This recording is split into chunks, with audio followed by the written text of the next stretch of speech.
Okay, so I wanted to talk tonight about how vetting is impacting on volunteering, but also I wanted to touch upon and start the discussion up about our general approach to child safety at the moment. So for me, I've always believed that good relationships between adults in our society exists on trust. They exist because we share joint responsibility in looking out for each other, and that includes looking out for each other's children. And I also think that actually volunteering is actually at the heart of this, because it's a great example of how we come together, how we show solidarity, how we act on the problems that we face. But now these kind of informal, ordinary activities like volunteering is being redefined as a cause for concern, because adults may be interacting with vulnerable people and children without being police checked. So I'll give you an example. A volunteer came in the other week, really chuffed with herself that she had organised a car boot sale that weekend for WORLDwrite, to raise cash for WORLDwrite. And she was going to take a load of kids from her estate because she was going to raise awareness and get them involved in this charity that was just around the corner to them. So that's great, that's delightful.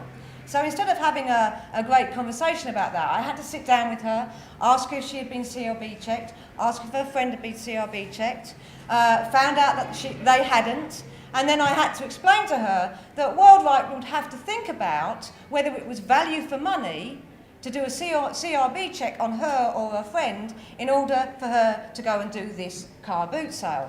So you can see the conversation, it kind of sucked the life out of what she was wanting to do, which was help us out. And therein lies the problem for me. Viewing other adults as potentially dangerous, as a threat that we need protection from, I think is absurd and actually quite damaging. For WORLDwrite, we used to do very successful global youth exchanges with under 18s and under 16s, 40 kids to Ghana and back again.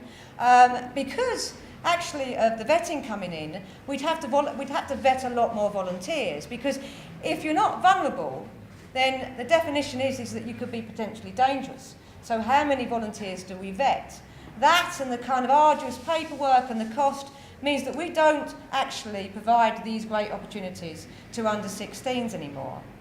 Once we decide that the only responsible course of action is to look to the authorities to tell us who to trust, rather than actually look to ourselves and see that we have the capacity and the power to make these judgments, then actually one of the things that happens is that we become estranged from each other.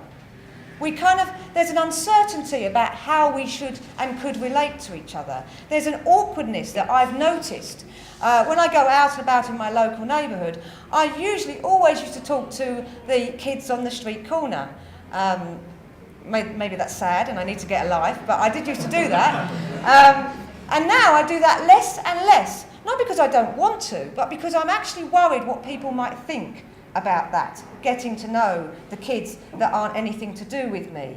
And if I think like that, and I'm a youth worker, and I'm a female, then what's other people going to think?